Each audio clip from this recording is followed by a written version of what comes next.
and welcome to a new episode of the Yarnflakes Podcast. My name is Audrey, I am a knitwear designer from the southwest of France, and this is a podcast where I talk about everything that I am making.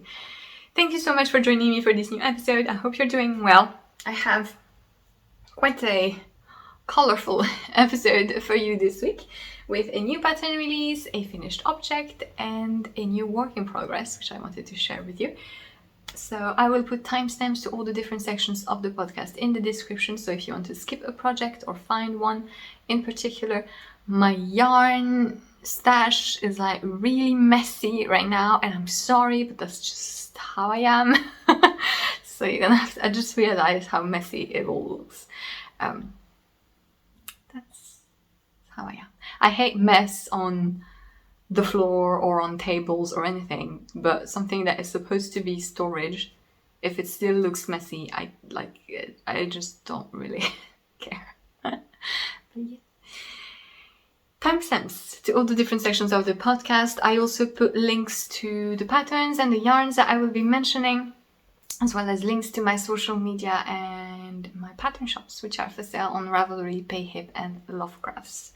So I'm going to start with a new design that I just released on Ravelry and Payhip, which are the Ersa Socks. And it is a pair of colorwork socks. So I've been making a little sock collection this year. So I've released a few patterns who play around colors basically. And this is the last one of them. I wanted to use all the colors of the previous designs as leftovers in this colorwork design. So it's just one of those random geometric pattern that looks a bit silly, and it's quite fun to work in my opinion. But yeah, so these are worked cuff down, so you start with the twisted rib cuff, and I have used a contrast color for the cuff and then for the heel flap. If you use a contrast color for the heel, this involves you cutting the yarn around here, just so you know. So if you don't like weaving in extra hands, you should make a contrast heel. And then I split the colorwork chart into 3 parts. It splits fairly intuitively, and I've used a different color for every third of the pattern. And the colorwork portion is quite high. It's about 9 centimeters if you're on pattern gauge. And then the rest of the sock is just plain stockinette with a rounded toe. You have 2 heels in the pattern, the heel flap and gusset like I did here, or a German short row heel. And yeah, so the colorwork chart is fairly easy to work. You don't have to catch any floats. So if you're comfortable with sock knitting but you want to try your hand at colorwork, this could be a good idea. You increase stitches just before the colorwork, and then you decrease back for the rest of the foot. You also should see if you need to increase your needle size. So in the pattern, I instruct you to go up a needle size for the colorwork. It varies depending on your personal tension, the yarn that you use, etc. I find that personally, I need to go up 2 needle sizes, so 0.5 millimeter needle sizes. You just start with the needle size that you usually use for socks. There's obviously a gauge for every pattern because that's how you determine that's how you set up the size of something. But you know, everyone has their preferred sock density.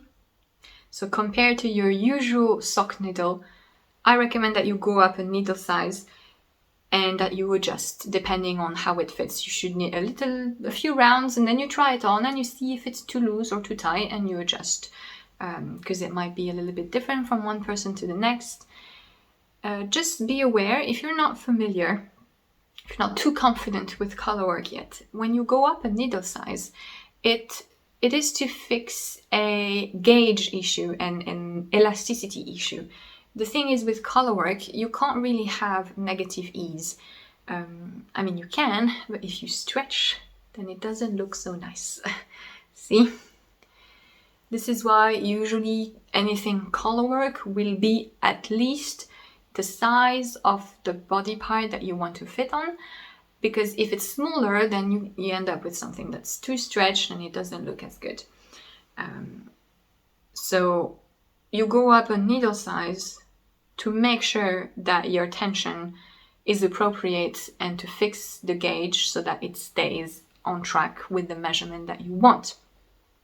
However, this doesn't fix the floats issue. So if you have colorwork that tends to pucker, so it can kind of makes like little bulges like this and like it ripples, it's because your floats behind are too tight. So if you look at colorwork floats, these things, they need to be fairly loose so that they stay flat, because if they're too short and tight, then they're gonna pull the fabric on the right side, and that's what creates the puckering effect.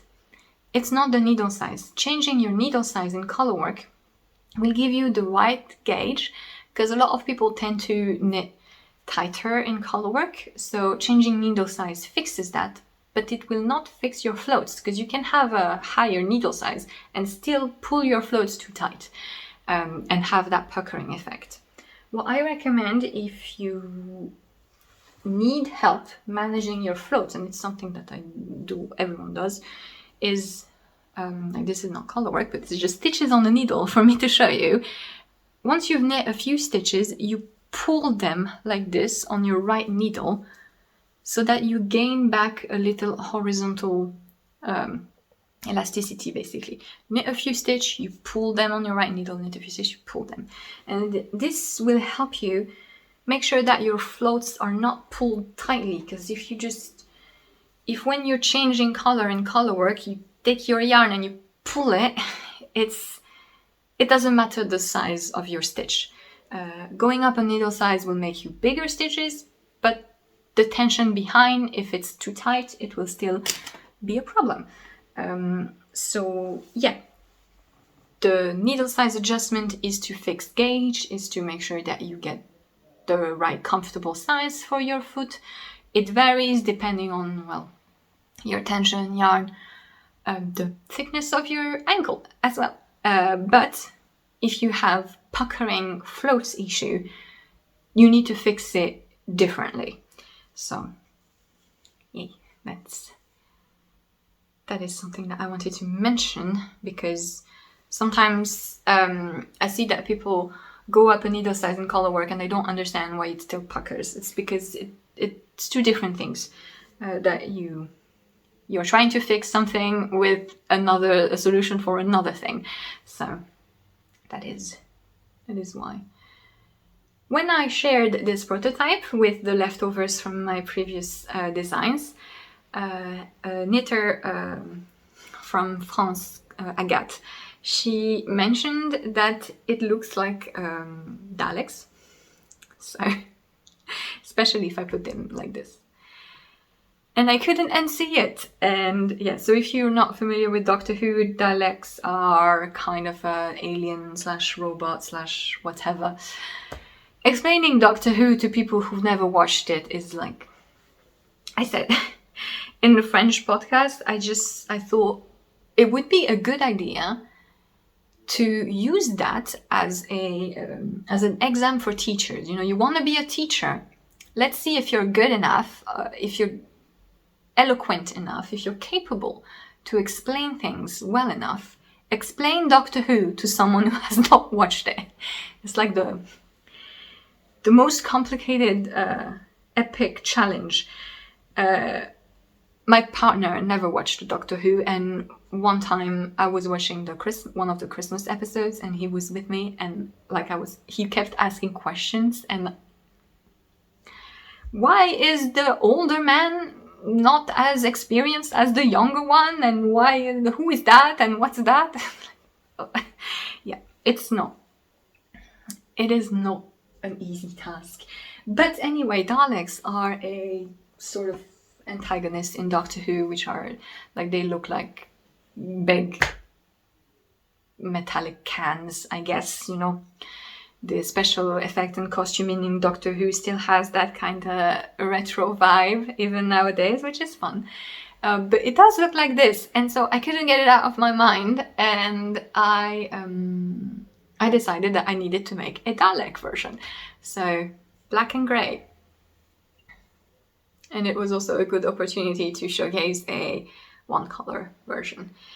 One of my testers also thought that it kind of looked like Space Invaders, so she made a bright green, like neon green and black version, and it's really fun. So it can be whatever you want it to be. And yeah, so this is my Dalek version, and I have knitted this using, I didn't even say. The first ones are worked using Phil Colliner's Arwita sock yarn, which is superwash merino nylon. Good definition. I really like it for socks. It wears well for me, and yeah, nice color choices and everything. And I used Katya United Socks for this one. This is 75% wool, 25% nylon.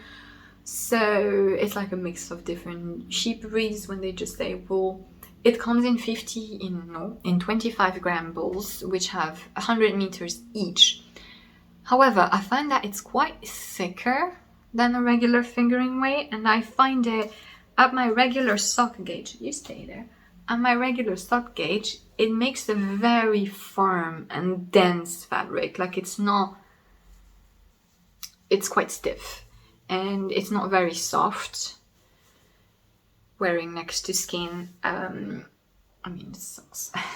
But I will probably wear them more as house socks, or if I go hiking. I don't go hiking. I don't know why I said that. If I go walking somewhere, maybe in big walking shoes. But yeah, it does make quite a thicker fabric than what I'm usually liking for socks, but it looks like it's gonna be super sturdy. The downside to the 25 gram balls is that you need to buy more to get a sock quantity, but it's good if you're making color work. I just don't know if you would easily find another yarn to mix it with, because even if you go for the Opal or Regia, the German sock brands, sock yarn brands that are the same fiber content, they're still thinner. Maybe the 6-ply from Opal would work better, but yeah, I'm just afraid that if you mix this yarn with another typical fingering weight sock yarn, you're still gonna have a bit of a thickness difference, because I did find it to be pretty thick, and I don't know why I insist on trying to show you something on black yarn. But yeah, it's making a very stiff and sturdy sock. So yeah, these are the two versions of the Ersa Socks, which are now available on Ravelry and Payhip, and there is 15% off for the release with the code Ersa until Sunday, if you like them. So the testers versions are quite fun. It looks very good with the variegated contrast, I find, as well. So if you like this type of goofy color work, geometric but a bit random design, that's my design. The last sock design of the year, I think. So moving on, I have a finished object, which is the top that I'm wearing, which is my second Ananke top. So Ananke is a top that I released in July, and you're gonna see my bra a bit because I only had a pink bra and it shows a bit. It's fine. you can deal with it. So it is a linen tank top, like a camisole, that is knitted from the bottom up, and it starts with this ribbed chevron hem, and then it's just stockinette, and it has this v-neck, which is the same at the back. And yeah, so my initial sample was this one, which I worked in Pearl Soho Sweetgrass, which is a cotton and alpaca blend, and I made a longer ribbed hem there, and here it's Chapter. And I wanted a linen version because I wanted to see how different it would feel.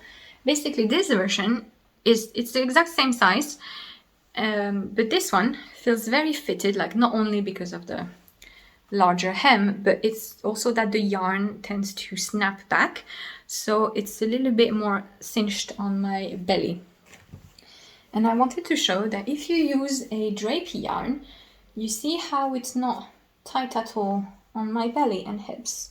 So even though I have still no ease around the bust, so I have an upper body that is the right size and that is fitted, on the belly it is more loose because the drape of the fiber just let it fall more naturally instead of tightening it with a yarn that would have a little bit more elasticity.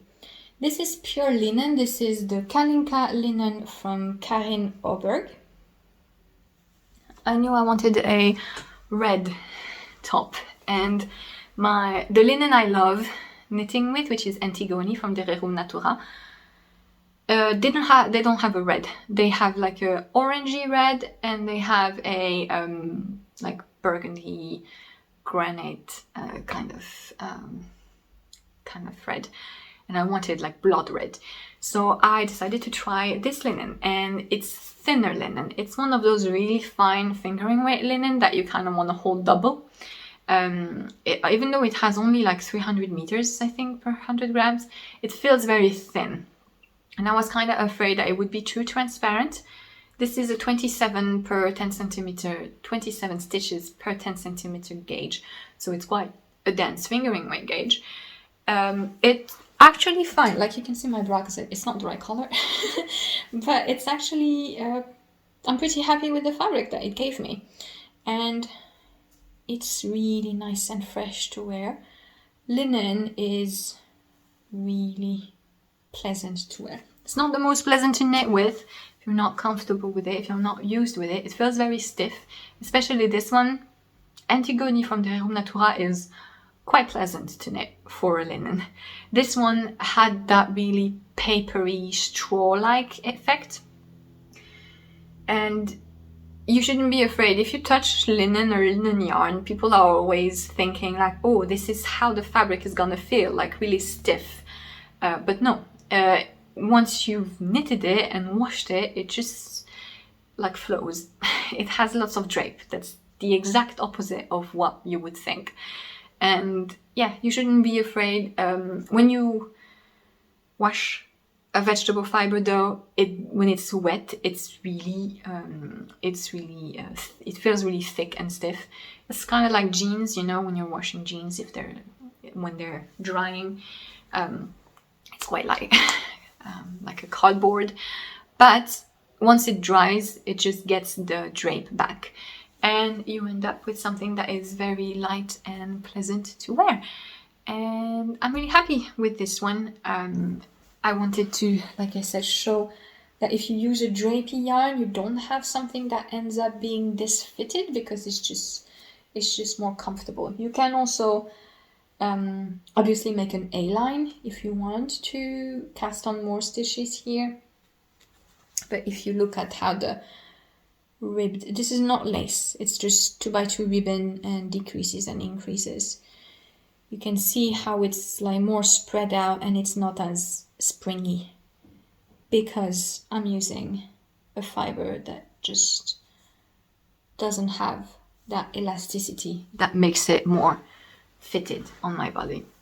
So that is it for this second top. This is a pattern that I released in July, and I'm happy that I finished it. I'm gonna have fun wearing it now under shirts and something. It's kind of like the perfect period and temperature right now for that.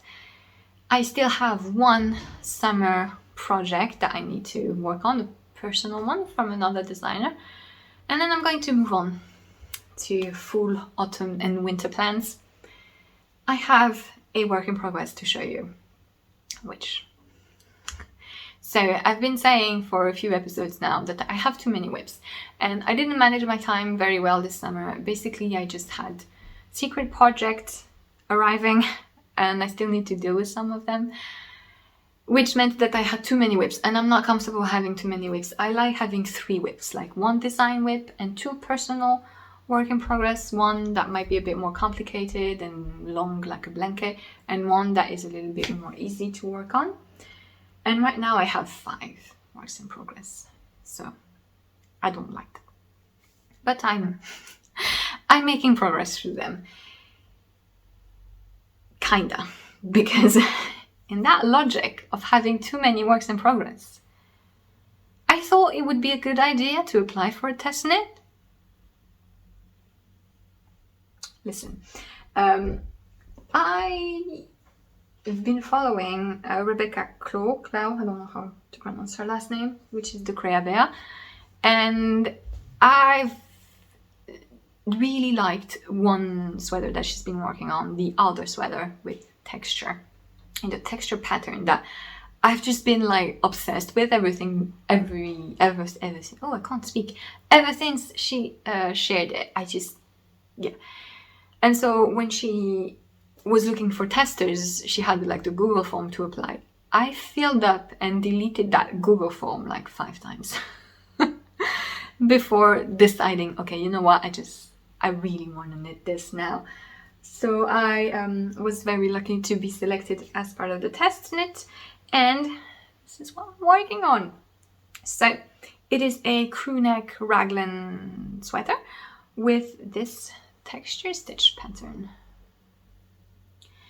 And it's quite funny because her version is very autumnal and a bit more muted contrast. She used a like a beigey color and a rust color, and I love that color combo, but I knew I wanted something a little bit more high contrast. However, like I had 2 completely opposite ideas, either black and white or cream, like this, or I wanted something like bright orange, bright pink. I considered bright blue and bright green as well. It's just I couldn't think of something a little bit more cool, a little bit more chill, quiet. It's just, it was all or nothing, like either minimalist black and white or like go crazy 70s colors. And I ended up going for this because I'm kind of in a black and white mood at the moment, and I just thought it would be super wearable. Still has a little bit of a retro vibe, but it's a lot more manageable than my bright orange and bright pink idea, though. Maybe I will end up making a second one because I really like that combo as well. But this is what I ended up going with. I am using Double Sunday from Sadness Garn. And this is the colorway, the black colorway. I think it's called Sailor in the Dark or something. It's 5581 and Almond, which is 2511.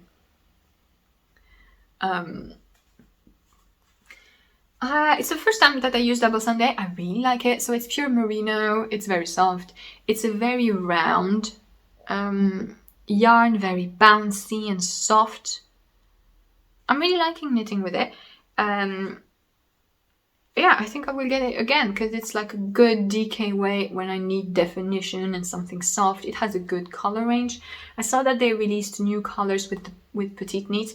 I don't understand because this already says Petite Knit on it because she uses that yarn a lot.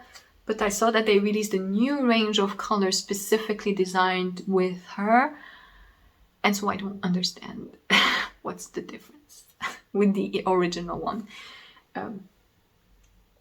But yeah, it's really, really nice to work with. So, like I said, I have too many whips, so I don't have the right size cables. I'm making the end of my raglan on a 60 centimeter cable, so it's a mess. But yeah, so you cast on stitches for the back and the shoulders, you increase for the neck, then you work in the round and you work the raglan increases, which are incredibly clever. So the raglan line is so satisfying.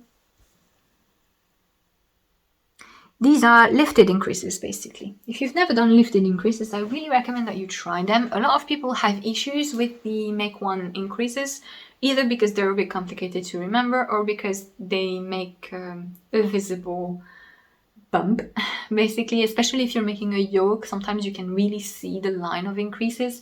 If it bothers you, maybe try the lifted increases because they're usually more invisible in stockinette, especially the left leaning one.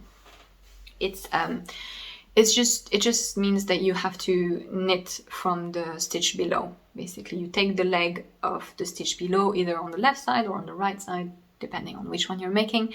It's easier to work than the make one increases, and they're usually very smooth in stockinette.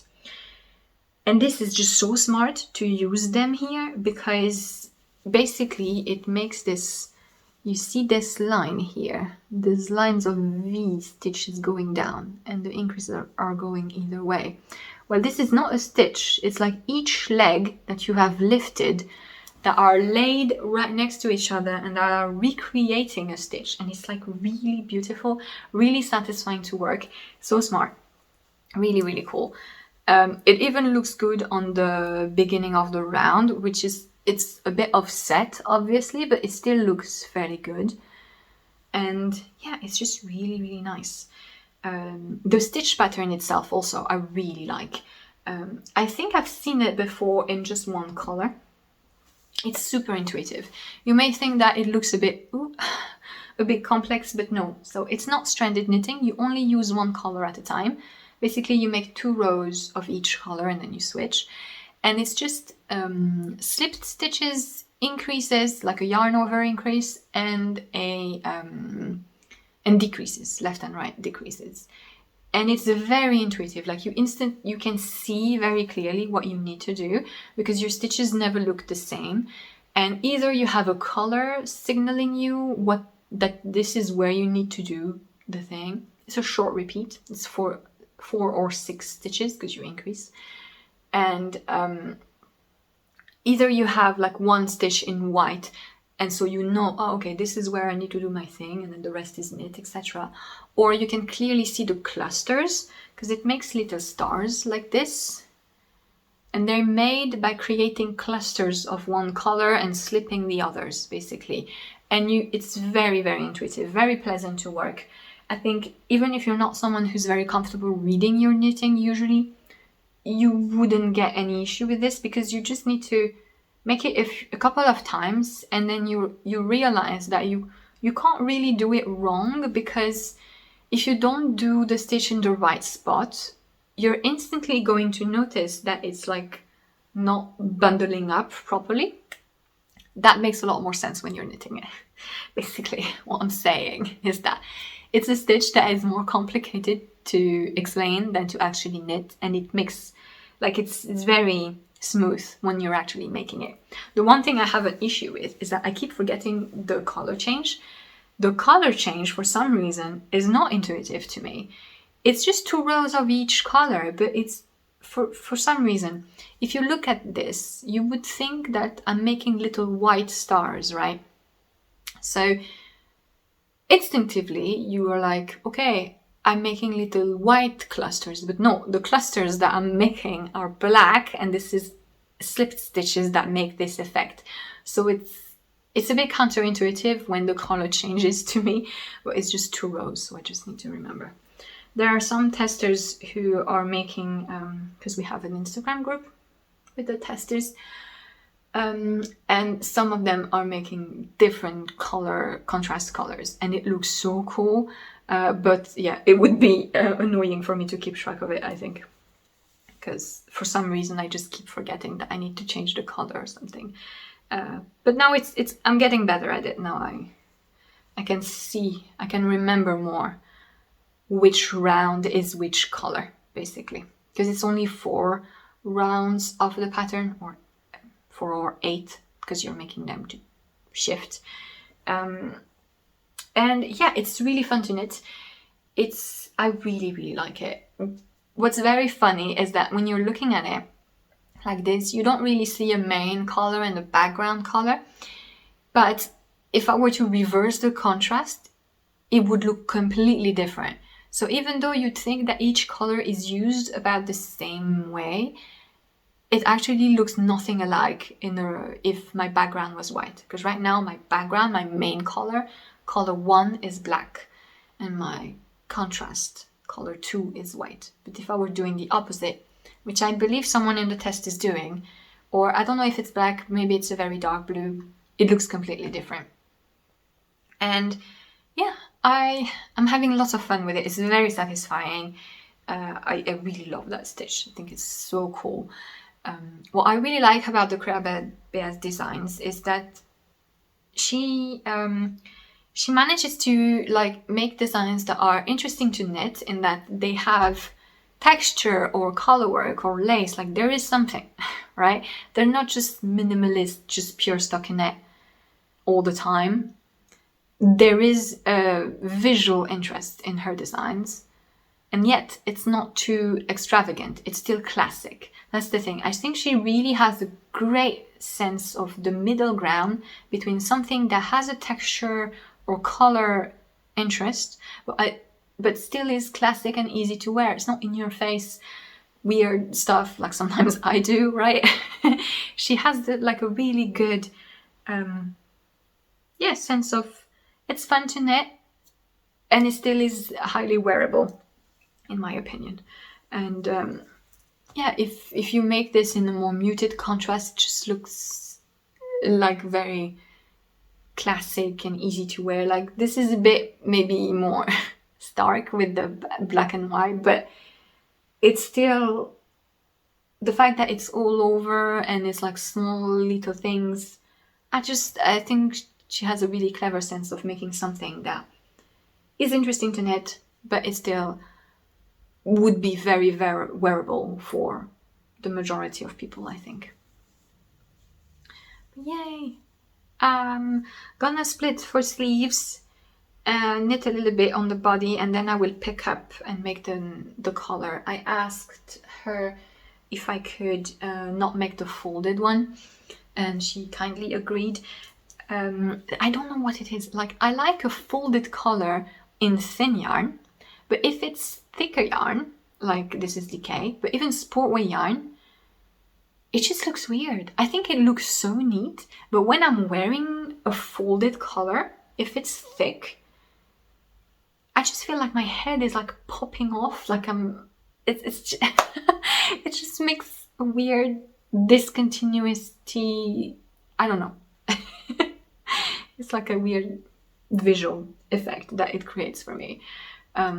So I'm just gonna make a normal mock collar, I think. Probably just a little bit higher than the folded that she has. I'll see how it fits because I'm gonna pick up stitches. I haven't checked exactly the ratio that she recommends to pick up stitches. I think it's a bit different than usual, so I will look at this. And yeah, I'm having lots of fun knitting on it, and I can't wait to split for the body and sleeves because it's gonna go a little bit faster. And yes, I am up using a marker from Apollonie, which is Julie, French maker who makes knitting notions. I have partnered with her to present the markers to you. So basically, if I can speak properly, she makes knitting markers with a flower theme. So every month she will design and produce markers based on the flower, and you can pre-order them and have them as a little surprise every month. Or now she has in her shop, she has the markers from the previous month that you can just order and you already know what they are. This was August's marker. So it's I do not know what it is in English. It's Eglantier in French, but I don't know what kind of flower it is. And yeah, so she gave me a little coupon code, which is the coupon code Yarnflakes, which gives you 10% off your first order if you're using it as the pre-order. Beauty vlogger right here. If you're using it as the pre-order system, the subscription system, it will be on the first payment. And if you're using that code, Julie gives me back a little commission. So just full transparency for the partnership. I'm using a Progress Keeper, which is just ring, but she has a variety of different markers, regular markers, row counters, etc. And she also from time to time makes project bags with cool fabrics. Funny enough, I believe the Crea Bear has one of her pretty bags as well. I think I've seen her use it on her podcast. But yeah, that is the marker that I'm currently using to try and motivate me to finish my raglan. I'm almost done. I think I have like about 10 rows left of increases, and then I think I have to knit a few rows without increases. I need to reread the pattern. But yeah, really enjoying this project, really enjoying the yarn. I'll definitely use more again. Really curious to use it in cables.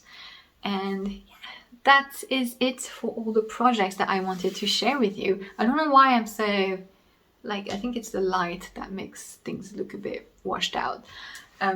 I want to finish this episode by chatting a bit about Patreon, because I have a Patreon page where you can support my business.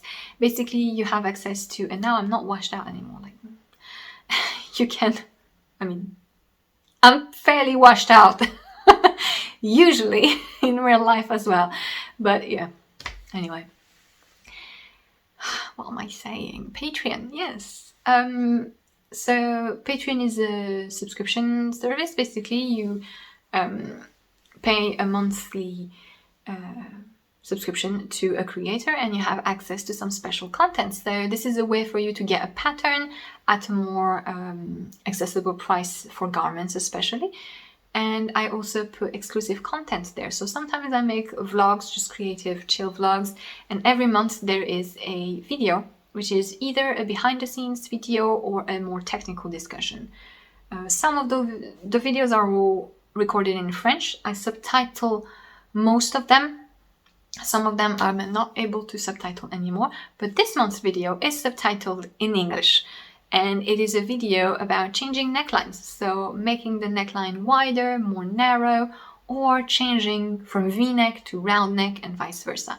I just give an overview of how to do it, what you need to do, regardless of the type of project or if there's a stitch pattern or something. I just try to give you some guidelines on how to proceed to make this change and apply it to any project that you would like to do this on. So this is the video that is this month on Patreon. When you join Patreon, you can see all the previous videos. Like I said, almost all of them are subtitled in English as well. But yeah, if you are interested, I would very much like to welcome you there. I like to insist always that Patreon is not a mandatory subscription thing. You can just come 1 month, get a pattern this month, and then leave. There is also a few free patterns that are exclusive to, well, not free, exclusive to Patreon's patterns that are accessible from the first levels. So it's €2 per month. So, yeah.